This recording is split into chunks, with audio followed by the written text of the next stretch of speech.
विश्वातील पहिले वैज्ञानिक ज्यांनी मनाच्या संपूर्ण प्रक्रियेचा वर्गीकरण केलं, ज्यांनी सांगितलं की मन हे शरीर चालवत असते आणि मनाचं वर्गीकरण करताना त्यांनी 4 विभागात मनाची क्रिया त्यांनी केली.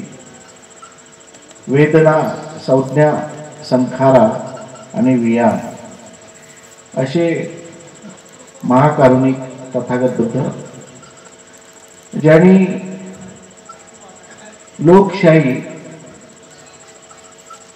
लोकशाहीवादी राज्य व्यवस्था निर्माण केली आणि बहुजन हिताय बहुजन सुखाय अशा प्रणालीवर संपूर्ण राज्य चालवलं असे चक्रवर्ती सम्राट अशोक, ज्यांना जगामध्ये सिम्बॉल ऑफ नॉलेज म्हटले जाते, ज्ञानाचं प्रतीक. 2004 मध्ये ज्यांना कोलंबिया विद्यापीठातर्फे संपूर्ण जगातील विद्वान लोकांनी पहिल्या क्रमांकाचं जे सन्मान आहे, ज्ञानाचं प्रतीक सिम्बॉल ऑफ नॉलेज, जे बाबासाहेबांना देण्यात आलं आणि बाबासाहेब आंबेडकरांचा स्टॅच्यू हा लायब्ररीमध्ये आणि विद्यालयाच्या दरवाजाजवळ उभा करण्यात आला.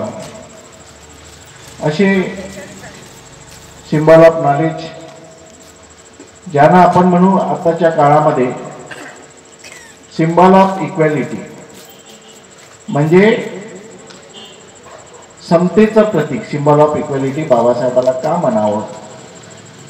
कारण ज्या ठिकाणी बाबासाहेब आंबेडकरांचे विचार नाही, ज्या ठिकाणी बाबासाहेब आंबेडकरांच्या फोटोची एलर्जी असते, सगळ्याचे फोटो लावा परंतु बाबासाहेबांचा लावू नका. इव्हन बुद्ध धर्मामध्ये इट इज द रिलिजन. जिथं बुद्धाचा धर्म आहे, रिलिजन आहे, तिथं सुद्धा बरेच वेळी बाबासाहेबाला नाकारले जाते. आणि म्हणून मी म्हणतो की ज्या ठिकाणी बाबासाहेब आंबेडकरांची प्रतिमा नाही, ज्या ठिकाणी बाबासाहेबांचा विचार नाही, त्यांनी किती म्हटलं की आम्ही समतावादी आहोत, परंतु त्यांच्यावर विश्वास ठेवता येणार नाही. कारण त्याच्या पाठीमागे हा उद्देश आहे की ज्यांनी या देशाचं संविधान लिहिलं, ज्यांना जगामध्ये समता, स्वातंत्र्य, बंधुभाव आणि न्यायाच्या आधारे ज्यांनी व्यवस्था निर्माण करण्याचा प्रयत्न केला, म्हणून ज्याला सिम्बॉल ऑफ नॉलेज म्हटल्या जाते, जगातून विद्वान म्हटल्या जाते, ज्या माणसाला अनेक देशांनी, बौद्ध राष्ट्रांनी बोधिसत्व असं पद दिलं, अशा माणसाचा जर तुम्ही व्यक्तिशः विरोध करत असाल, मी छत्रपती शिवाजीला मानतो, ज्योतिबा फुलेला मानतो, शाहू महाराजाला मानतो, सर्व महापुरुषाला मानतो, हिंदू धर्माला मानतो, जैन धर्माला मानतो, सगळ्याला मानतो, परंतु बाबासाहेब आंबेडकरांचा फोटो लावत नाही आणि बाबासाहेबाला मानत नाही. अशा प्रकारची परिस्थिती भारतामध्ये जर निर्माण होत असेल तर कुठं ना कुठं तरी असमानता, ग्रेडेड इनइक्वॅलिटी, क्रमिक असमानता तुमच्या मनामध्ये आहे.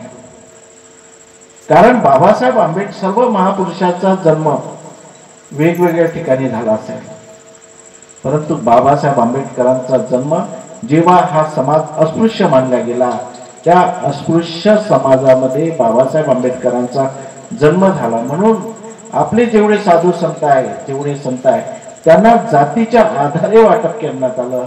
म्हणून कुठे ना कुठेतरी बाबासाहेब आंबेडकरांचा जर विरोध असेल तर ही जातीता कुठेतरी बाबासाहेब आंबेडकरांना चिपकलेली आहे, चिपकवलेली आहे. म्हणून माझं ठाम मत आहे, मी सगळीकडे जेव्हा माझं प्रवचन होते त्यावेळेस म्हणतो की जिथं बाबासाहेब नाही, बाबासाहेब गेल्यानंतर बाबासाहेब आंबेडकरांचं परिनिर्वाण झाल्यानंतर 1956ला अशा बौद्धांच्या चळवळी या भारतामध्ये आल्या, जाणून बुजून आणण्यात आले 1960 मध्ये, की या धर्माच्या चळवळी, बुद्ध धर्माच्या चळवळी या ठिकाणी आणण्यात आला. आणि त्या चळवळीमध्ये त्या संघटनामध्ये, बौद्धांच्या संघटनामध्ये बाबासाहेब आंबेडकरांना वगळण्यात आलं. बाबासाहेबांचा फोटो नाही, बाबासाहेबांचं तत्वज्ञान नाही, अशा जाणून बुजून भारतामध्ये संस्था संघटना आणण्यात आला आणि त्याच्या मार्फतीने बाबासाहेब आंबेडकरांना संपवण्याचा प्रयत्न करण्यात आला. आज भारतामध्ये सर्व धर्माची जे स्थिती आहे वर्तमान याच्यामध्ये, तर सर्व धर्मामध्ये जे मूळ संतांचं जे तत्वज्ञान आहे, धर्माचं असं तत्वज्ञान आहे, या सगळ्या तत्वज्ञानामध्ये कुठे ना कुठेतरी मिलावट झालेली आहे. ज्या संतांचा मूळ उद्देश होता, हे सगळे संत जे आहे यांनी मानवाला, मनुष्याला मनुष्याप्रमाणे वागवावं, त्याला त्याचे अधिकार मिळावे, त्याला त्याचा सन्मान मिळावा, अशा प्रकारे सगळ्या संतांची शिकवण आहे. मग एवढं असताना अजूनही जातीभेद पाडला जातो, अजूनही शेड्यूल कास्ट शेड्यूल ट्राईबवर आणि अत्याचार एवढ्या मोठ्या प्रमाणावर केला जातो की दलितांना त्याच्या तोंडामध्ये लघवी केल्या जाते. इथपर्यंत ही स्थिती का निर्माण झाली? आज कोणत्याही धर्माच्या लोकांनी त्याला उठाव केला नाही, कारण त्याच्यामध्ये बाबासाहेब नव्हता, त्याच्या मनामध्ये बाबासाहेब नव्हता. आज श्रीलंकेचा भिक्षू येईल, तो आपलं कर्मकांड सांगेल, असं कर्मकांड बुद्ध धर्मामध्ये आहे, असं कर, अशी पूजा करायला पाहिजे, असं मग ते बुद्ध काय प्रसन्न होणार आहे? परंतु अशा प्रकारे कर्मकांडामध्ये बाहेर राष्ट्रातले, थायलंडचे भिक्षू येतात, श्रीलंकेचे भिक्षू येतात, ब्रह्मदेशातले भिक्षू येतात आणि या ठिकाणी भारतामध्ये कर्मकांड शिकवतात. हे कर्मकांड का शिकवले जाते?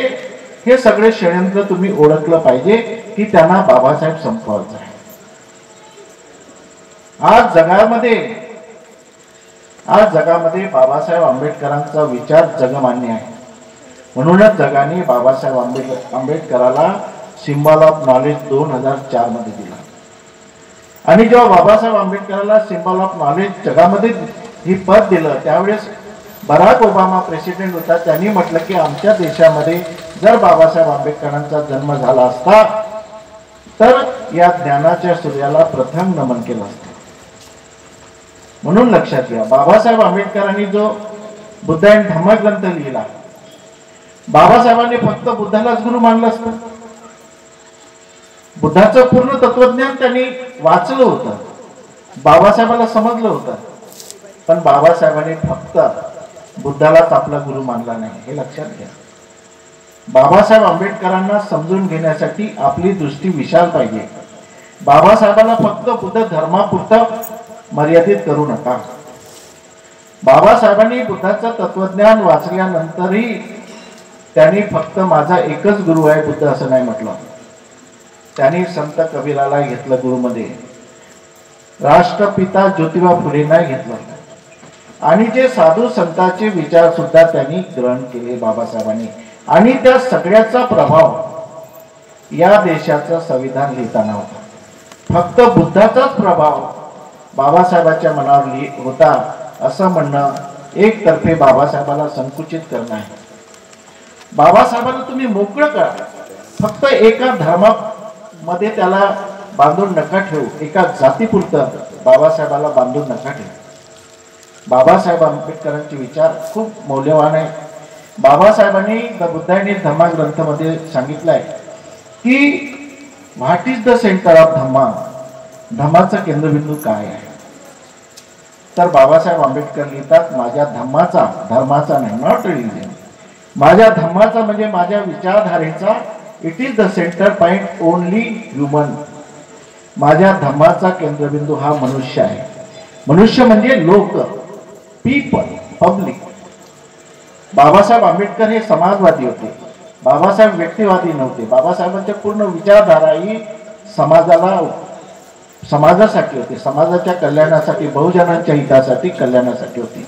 म्हणून बाबासाहेब आंबेडकर म्हणतात की माझ्या धम्माचा केंद्रबिंदू मनुष्य आहे, लोक आहेत आणि एका मनुष्याने दुसऱ्या मनुष्याशी वागताना जो व्यवहार केला जातो तो व्यवहार मानवतावादी असावा. हे बुद्ध धर्माचं पहिलं आधार तत्व, इट इज द फर्स्ट पॅश्युलेट, पहिलं आधार तत्व. आणि त्या मानवतावाद म्हणजे काय? एका मनुष्याने दुसऱ्या मनुष्याशी मॉरल व्हॅल्यूज आहे, समाजाचे मॉरल व्हॅल्यूज आहे, नैतिक मूल्य आहे. समाजाचे नैतिक मूल्य काय आहे? समाजाचे नैतिक मूल्य आहे समता, स्वातंत्र्य, बंधुभाव, न्याय. या आधारे तुम्ही अशा प्रकारचं कार्य करा की एका माणसाशी दुसऱ्या माणसाशी व्यवहार करताना समता, स्वातंत्र्य, बंधुभाव आणि न्यायाच्या आधारे तुमचा व्यवहार असला पाहिजे. आणि म्हणूनच बाबासाहेबांना समजण्यामध्ये बौद्धांच्या चुका होत आहेत आणि इतरांच्या चुका होत आहेत. प्रत्येक जण आपला जुना इतिहास या ठिकाणी सांगितला जातो, परंतु वर्तमान स्थितीमध्ये काय परिस्थिती आहे, त्या धर्माचं कसं रूपांतर चुकीच्या पद्धतीने होत आहे त्याच्यावर आपण लक्ष दिलं पाहिजे.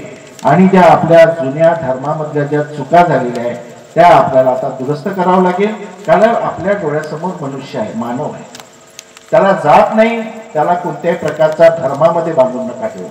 मनुष्य आहे आणि माणसाच्या कल्याणासाठी, माणसाच्या समता, स्वातंत्र्य, बंधुभाव आणि न्याय ही व्यवस्थासाठी आपल्याला त्यांचं काम करायचं आहे. या मानवाला जातीतून, धर्मातून, अंधश्रद्धेतून, काल्पनिक देवी देवतापासून, कर्मकांडापासून मुक्त करायचं आहे आणि निव्वळ विचाराच्या आधारे माणसाला कर्म करायचं आहे, कर्मकांड सोडून. अशा प्रकारची व्यवस्था आपल्याला स्वीकारावं लागेल. तुम्हाला बाबासाहेब आंबेडकर स्वीकारल्याशिवाय पर्याय नाही. मी तर म्हणतो या पुढे 20 वर्षामध्ये, जास्तीत जास्त 20 वर्ष घेतो, या 20 वर्षामध्ये या जगामध्ये जे निधर्मी लोक आहेत त्याला एथिक्स म्हणतात. एथिक्स, ज्याला हे सगळं आवडत नाही, हे कर्मकांड, ईश्वर, आत्मा, चमत्कार या गोष्टी आवडत नाही, त्याला विज्ञान आवडते. विज्ञानावर मनुष्याची प्रगती होऊ शकते. जगामध्ये विज्ञान, सायन्स पुढे गेलेलं आहे, तर्कबुद्धी पुढे गेलेली आहे. आज अलौकिक, चमत्कारिक कोणालाही आवडत नाही, जगामध्ये आवडत नाही. आणि म्हणून जगामध्ये जे लोकसंख्या वाढत आहे, जगामध्ये 3ऱ्या नंबरची लोकसंख्या होत आहे ती निधर्मी लोकांची. म्हणजे ज्याला धर्मनिरपेक्ष, त्याला धर्म नको, त्यांना कर्म पाहिजे. कोणतं कर्म पाहिजे? समता, स्वातंत्र्य, बंधुभाव आणि न्यायावर आधारित असणारं कर्म पाहिजे. आज चायनामध्ये 97% हे कर्मकांडाला मानत नाही. जरी बुद्धाच्या मूर्त्या असतील परंतु ते कर्मकांडाला मानत नाही. बुद्धाच्या मूर्त्या तिथं पूजा करण्यासाठी नाही. आज जपानमध्ये मोठमोठ्या मूर्त्या असतील परंतु 57% जपानमध्ये लोक मूर्ती पूजा करत नाही. ते सायन्सला मानतात, विज्ञानाच्या आधारे प्रगती करतायत. ते देश आता प्रगती करत आहेत. परंतु भारतामध्ये अशा प्रकारचं वातावरण निर्माण केलं जात आहे की तुम्ही पुन्हा जुन्या काळामध्ये परत जा. पुन्हा तुमच्यामध्ये धर्मांधता, पुन्हा तुमच्यामध्ये अंधविश्वास. इव्हन बुद्ध धर्मामध्ये तर धर्मामध्ये एवढे अंधविश्वास आहेत की काही विचारू नका. बुद्धालाच प्रसन्न करायला लागले, बाबासाहेबांनाच प्रसन्न करायला लागले. केवढी मूर्तीपूजा. या सगळा प्रकार आपल्याला कुठं ना कुठं तरी चुकीच्या मार्गाने नेत आहे. आणि हे सगळं वातावरण निर्माण केलं जात आहे. हे निर्माण आपोआप होत नाहीये, निर्माण केला जात आहे. या भारतामध्ये एक मोठा विचार प्रवाह जो निर्माण केला जात आहे की जो अंधश्रद्धेवर आहे, अंधविश्वासावर आहे, दैवी चमत्कारिक शक्तीवर आधारित असा विचार प्रवाह असा लोकांपर्यंत पोहोचवला जात आहे. गावागावामध्ये पोहोचवल्या जात आहे, प्रत्येक ठिकाणी पोहोचवल्या जात आहे. म्हणून आम्हाला अशा प्रकारचे जे विचारवंत आज आपल्या मंचवर आहे, अशा प्रकारचे सगळ्या विचारवंतांनी एकत्र येऊन जे वर्तमान स्थितीमध्ये अत्यंत बिकट परिस्थिती या भारतामध्ये निर्माण होत आहे त्या परिस्थितीला निर्मूलन करण्यासाठी आपल्या सगळ्यांनी एकत्र यायला पाहिजे. नाहीतर इच्छा बहुजन समाज सुद्धा धोक्यात आहे. आपल्याला आनंद वाटत आहे की आम्ही धर्मांध आहोत, परंतु तुमची स्टेजेस किती आहे, तुमची उंची कुठपर्यंत आहे. तुम्हाला धर्मांध बनवत आहे परंतु तुमची लेवल एक विशिष्ट मर्यादेपर्यंत ठेवण्यात येत आहे. त्याच्या पलीकडे तुम्हाला जाऊ देणार नाही, किती प्रयत्न करा. हे सगळे षडयंत्र आपण समजून घेऊया आणि बाबासाहेब आंबेडकरांच्या नुसार सर्व जे समता, स्वातंत्र्य, बंधुभाव जे संविधानामध्ये बाबासाहेब आंबेडकरांनी लिहिलं, बाबासाहेबांचं मूळ पुस्तक हे संविधान आहे, मूळ ग्रंथ संविधान आहे. आणि त्यांनी लिहिलेला द बुद्ध अँड धम्मग्रंथ एकदा तरी तुम्ही वाचा. आणि हिंदीमध्ये मराठीमध्ये वाचू नका, तर ओरिजिनल इंग्रजीमध्ये आहे ते वाचा. त्यानंतर बाबासाहेब आंबेडकरांच्या बुद्ध धर्माविषयी नाही, धर्म नाकारला बाबासाहेब आंबेडकरांनी, त्याचे मूळ विचार तुम्हाला बाबासाहेबांचे कळतील आणि त्याप्रमाणे आपण वागण्याचा प्रयत्न कराल अशी मी आपल्याकडून एक विनंती करतो आपल्याला.